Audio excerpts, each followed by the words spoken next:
바다와 고층 아파트의 조화가 더 이상 낯설지 않은 이곳은 부산 용호동. 그러나 불과 수십 년 전만 하더라도 이곳의 풍경은 사뭇 달랐는데요. 수백 년간 서민들을 먹여 살린 소금밭이었고 한센병을 앓는 이들이 서로를 의지했던 터전이기도 했습니다. 우리 근현대사의 쓰라린 기억들이 남아있는 용호동으로 떠나봅니다.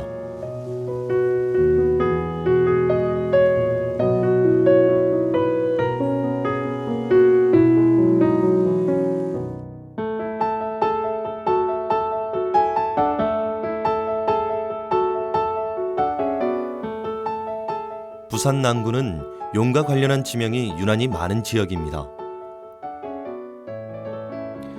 용호동 역시 마을 가운데 있는 작은 호수에 용이 살았다고 해서 붙여진 지명이라고 전해지는데요. 여기까지 알고 있는 이들은 많지만 용호동이 소금의 고장이고 옛 이름이 붕계라는 사실을 아는 이들은 그리 많지 않습니다. 붕계라고 하는 게, 붕이라고 하는 것은 화분이라는 분자죠. 둥그런 화분이라는 분자고, 계라는 것은 포를 나타낼 때, 옛날에 객가 포를 나타낼 때 그게 우리말이죠. 계라는 이야기야. 그러니까 옛날 소금을 구울 때에 둥그렇게 이렇게 둥그렇게 또 동이 모양으로 만드는 데다 거기다가 모래를 채워가지고 바닷물을 받아서 모래에다가 소금을 잔뜩 먹게 한 다음에 그 물을 갖다가 길어서 그 물을 우리는 간수라고 하지. 그럼 끓여서 소금을 만든다고 그래서 그런 분이 많이 있었다고, 그런 동의가 많이 있었다고, 그래서 동의가 많이 있는 포구다. 그래서 분포 또는 분계라고 그러죠. 분포라는 것은 한자를 쓸 때 분포라고 그러죠. 바닷물을 담을 수 있는 넓은 그릇 모양의 염전이 있는 갯벌이란 뜻인데요. 사람들은 여기에서 난 소금을 먹고 살았습니다.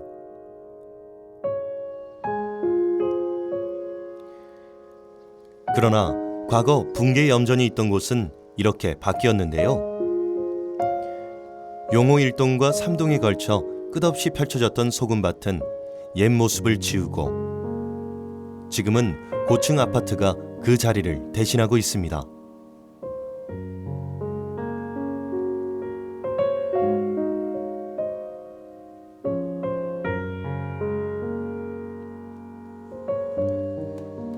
세월은 한순간에 많은 것들을 가져갔지만 사람들의 기억까지 지우진 못했는데요.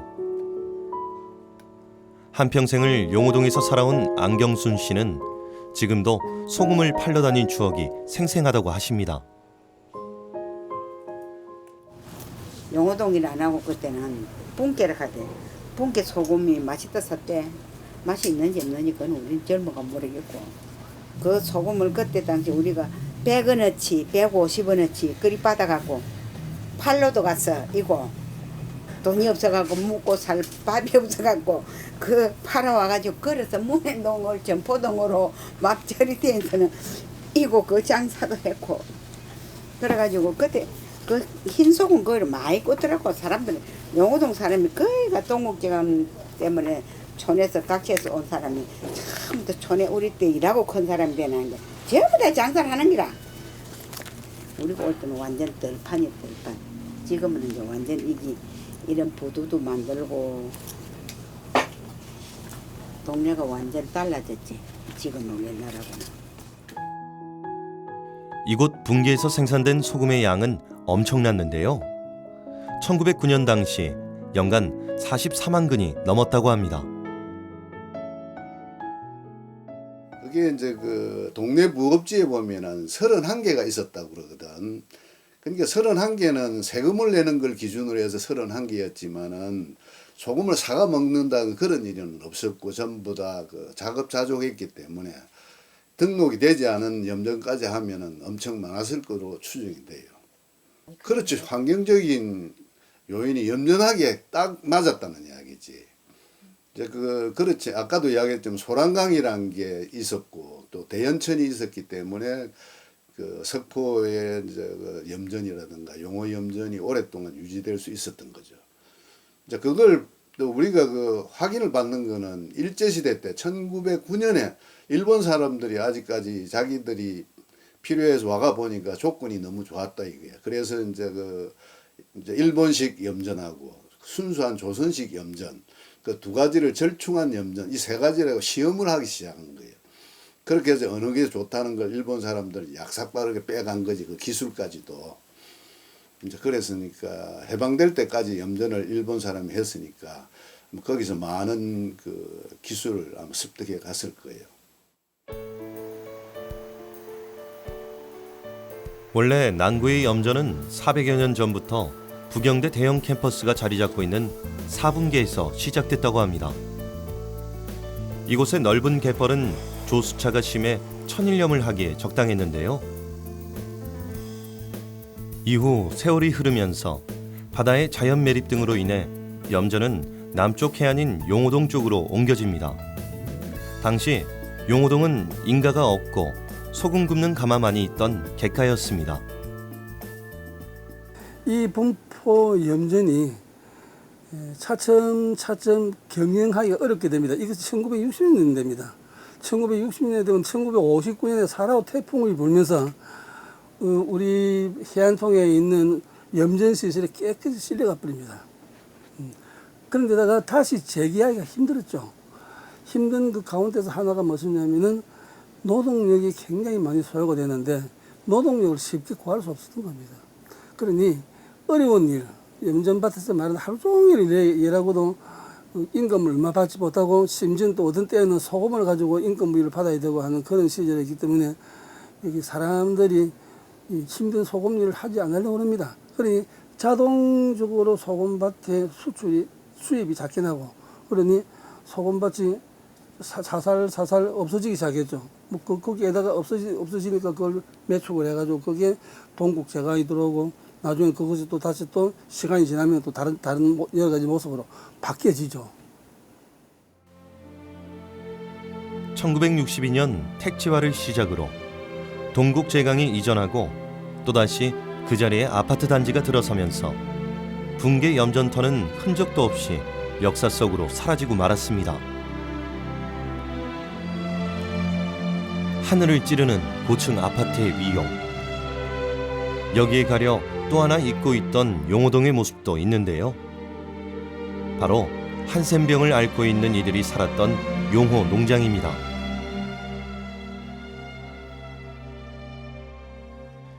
용호 2동, 5, 6도 근방이 나환자들의 정착지가 된 것은 1946년. 감만동에 거주하던 이들이 용호동으로 오게 된 연유는 무엇일까요? 감만동에 나 환자들 한센시병 수용시설이 있었습니다. 그런데 1941년이 되면은 소록도에다가 이분들을 수용할 수 있는 시설을 만들고는 그쪽으로 모두 다 옮겨가게끔 만드는 겁니다. 그런데 이 감만동에는 음성도 있고 양성도 있었단 말입니다. 감만동의 수용시설이 없어지고 소록도로 모두 다 옮겨갈 때에 음성 환자들은 모두 다 재활원을 빠져나가서 도망을 가버립니다. 따로따로 그냥 도망을 가서 살 길 찾게 되는 것입니다. 소록도에 가지 않기 위해서 양성 환자들과 같이 있지 않으려고 폐회하게 됩니다. 이것을 본 그 미국의 그때 그 여수에서 시설을 하고 있던 그 윌슨 박사라든지 이런 분들이 이분들을 안타깝게 여기서 이분들을 위해서 수용소 시설을 만들게 되죠. 그것이 우리가 흔히들 말하는 용호동 한센시병 수용소가 만들어지는 계기가 되죠. 그러고는 이 사람들에게 자활해서 그분들이 생활을 유지하게 만듭니다. 어떻게든지 이 사람들은 특수한 병 문체를 가지고 있기 때문에 일반 사람들과는 아무래도 격리 수용되는 과정을 겪는 거죠. 그러므로 말미암아서 사람들은 용호동 이분들이 몰려져 있는 이 촌을 가리켜서 나환자촌 또는 한센시 병 환자들은 수용소 이렇게 부르게 되는 것이죠.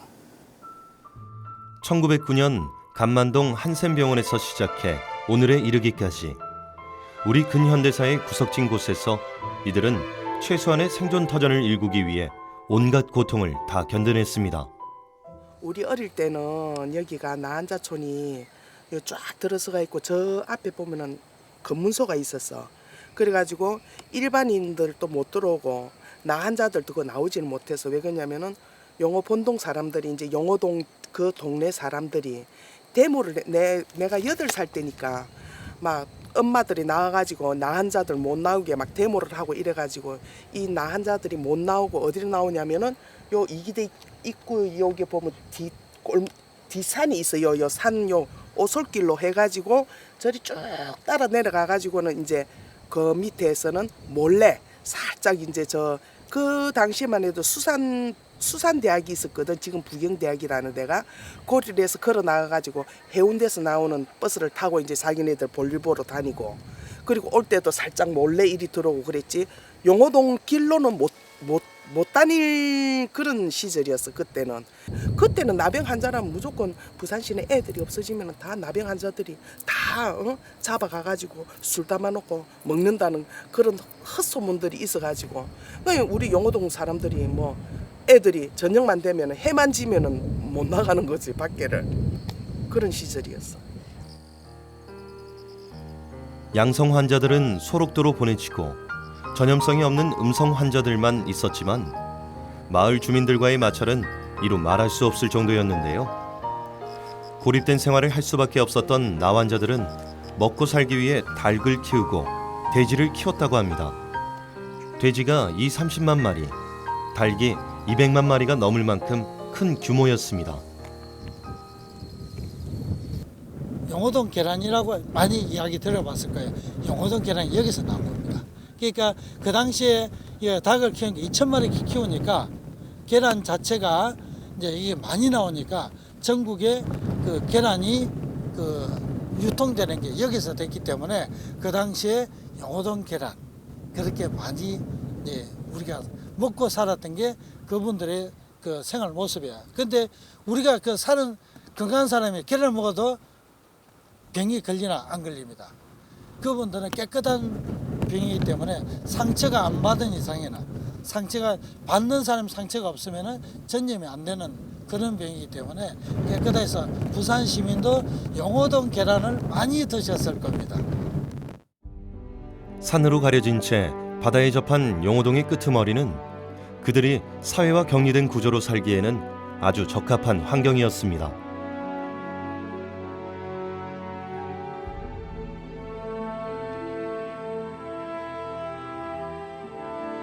그러나 지금 아파트가 들어선 이곳에서 용호농장은 아련한 기억일 뿐인데요.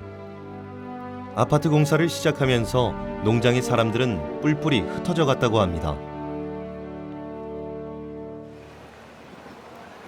그리고 선착장과 그 주변의 해안가는 많은 이들이 찾는 관광지로 바뀌었습니다.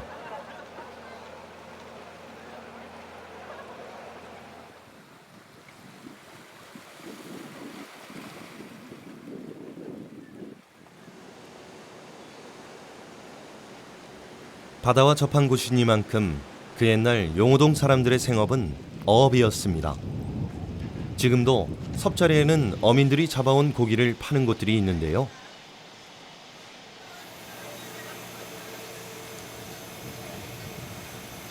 덕분에 준학을 정리하는 일감 같은 것도 얻을 수 있다고 합니다.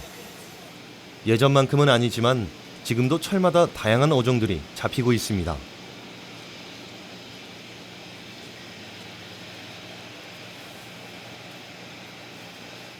옛날에는 여기가 이런 거 안 하고 배들이 이제 그물 같은 그물 해갖고 이건 준하지만은 옛날에 그물 이제 해갖고 이제 고기 잡아가 오면 이제 그걸 어쩌노 하면 이제 여기 이제 선주 아줌마들이 이제 무태서로 이제 고기를 이제 다라에 놔놓고 팔고 또 여기 이제 미역도 이제 미역철 되면 봄철 되면 미역도 이제 여기 이제 많이 나왔거든 여기서 예. 옛날에는 여기서 미역도 많이 나오고 이제 또 이제 시장에도 갖다 팔고 옛날에는 저 장사 저런 하는 데가 없었어요. 저기가 전부 이제 반장이 됐었어요. 그냥 막 다라이 하나 놔놓고 이제 배가 들어오면 이제 고기 이제 놔놓고 뭐 팔고 이제 또 뭐 시장에도 갖다 팔고 또 뭐 갖다 남기기도 하고. 옛날에는 뭐 봄 되면 미역도 하고 뭐 또 뭐 고기도 뭐 숭어도 잡고 뭐또뭐 메가리 새끼고 그런 것도 잡고 뭐 잡어도 잡고 옛날에는 뭐 그러던데 요즘은 이제 뽕장어, 지금은 꼼장어 잡고 참가재미. 참가재미 뭐 그런 거 잡고 지금은 그러지요. 대형 아파트 단지 옆 작은 포구. 이곳에선 오늘도 어민들의 분주한 일상이 이어지고 있습니다.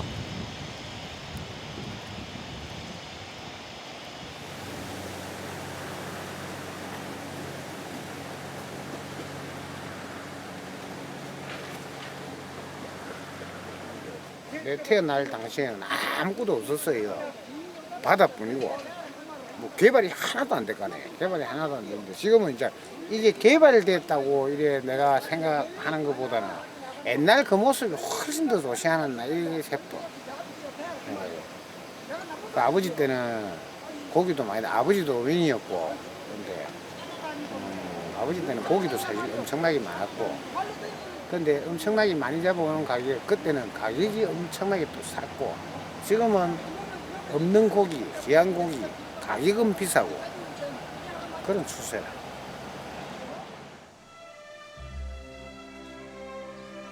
그 시절의 낭만을 즐기기 위해 섭자리 포구에는 소박한 횟집들도 생겨났는데요. 부산 앞바다에서 잡아온 싱싱한 횟감들이 사람들의 발길을 불러 모으고 있습니다.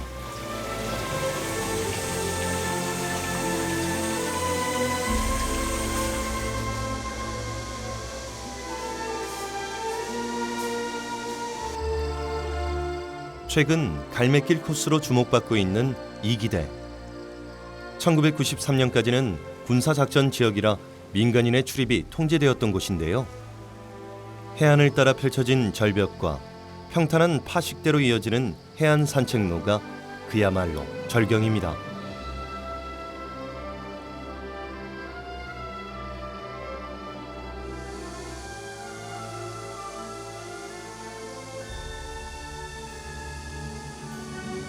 이 해안길에서 만날 수 있는 구리광산. 예전에 이곳에 광산이 있었다는 흔적인데요. 일본인들은 질 좋은 구리를 가져가기 위해 갱을 팠다고 합니다. 당시만 해도 총 5개의 광산 입구가 있었는데 지금은 모두 막혀버리고 안내 표지판만 설치되어 있습니다. 우리보다 일본은 우리보다 훨씬 지질학적으로 발달이 돼 있었기 때문에 오자마자 광맥을 찾아가 구석구석 구멍을 뚫다 보니까 용호동 동산에서 첫째 동강 광맥을 찾아내기 시작한 거예요. 처음 시작한 게 섭자리 쪽에서부터 뚫었고 두 번째는 이기대 쪽, 세 번째도 이기대 3, 4가 이기대 쪽, 그다음 네 번째는 지금 어울마당 있는 쪽 수직갱구 그렇게 5개의 광구를 뚫어갖고 채굴을 했지.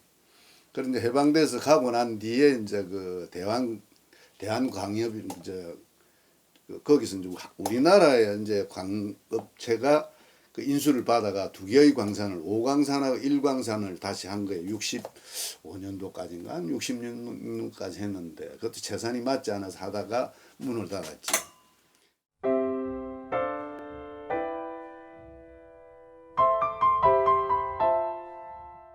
근데 이야기로는 일본 사람들이 캘 때는 좋은 광맥이어서 약 한 70-80% 정도의 구리가 함유된 광석을 채굴했다 그러거든. 그 정도면 아주 대단히 좋은 거예요. 모르는 사람만 90%라고 하는데 90%는 순수구리인데 순수구리는 강에서 나올 수는 없거든. 금은 그렇게 나올 수 있어도 동은 전부 다 돌 틈에 끼어 있기 때문에 그런 거는 나오지는 안 하지.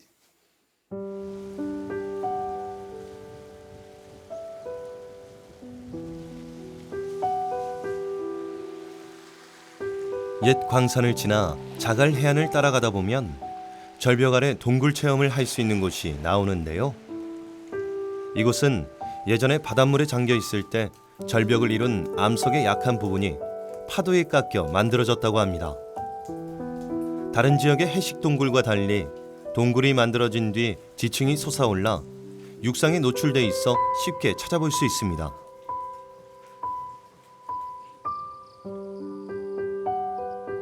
파도에 의해 만들어진 들개 구멍에 왜군 장수와 기생들이 잔을 띄워놓고 놀았다는 이야기도 전해옵니다. 오륙도 있고 해안가의 언덕. 이 언덕 아래 일본군 포진지가 자리하고 있는데요. 한국 전쟁 당시에는 군 문서 보관소로 이용되던 곳입니다. 24년부터 이제 포진지를 만들기 시작했어요. 그게 이제 한 포를 갖다가 가져와가 배에 설치했던 포를 가져와다가 이제 육상에다 했기 때문에 이름이 군함. 그 오륙도 앞에 그 군사 기지를 군함이라 그래요. 근데 군함인데 소리 글로 해가 군함이라 했거든. 이제 군함에 놀러 가자 한 게. 그 다시 말하면은 그 군함에 설치한 포를 설치한 곳이다 했는데 그 당시에 사람들은 막 군함이라 하니까 군함 소리 나는데 구자와 남자를 써갖고 군함이라 불렀지. 거기 설치된 포는 길이가 18점, 포신의 길이가 18.5m, 포 하나의 무게가 108톤, 크기가 이제 16인치니까 408mm, 이제 두 문이 있었어요. 이런데 그 포는 시험 사격만 해봤지 정식으로 한 번도 해보지는 못했어요. 러일 전쟁 당시 일본은 본토 공격의 위협을 느끼고 이기대 해안을 절개하여 포진지를 구축했는데요. 약 5,000평의 포진지 지하에는 500평 규모의 포탄 적재 공간, 병력 대기 시설 등을 갖추었습니다. 이제 미군이가 일본이 항복하고 난 뒤에 이 포가 얼마나 크고 겁이 났던지 오륙도에 있던 장자등에 있는 포는 미군이 포격을 설치해서 가루를 만들어 버리고 일본에 있는 대마도나 이제 이끼섬이나 본토에 있는 것들은 일본 보고 경제 부흥해서라고 그냥 가져가라고 했던 모양이라. 그래서 일본이 그걸 잘 활용해서 썼다는데 미군이 좀 아쉬워. 우리도 그냥 놔두었으면 지금 좀 전시도 하고 좋았을 텐데. 이제 그런 아쉬운 점이 좀 남아 있어요. 일본군은 당시 산자락을 깎아 포진지를 만든 뒤 다시 흙을 덮어 이전과 같은 모습으로 위장해 놓았는데요. 그 깊숙한 곳에 아픈 우리네 역사가 숨겨져 있었습니다.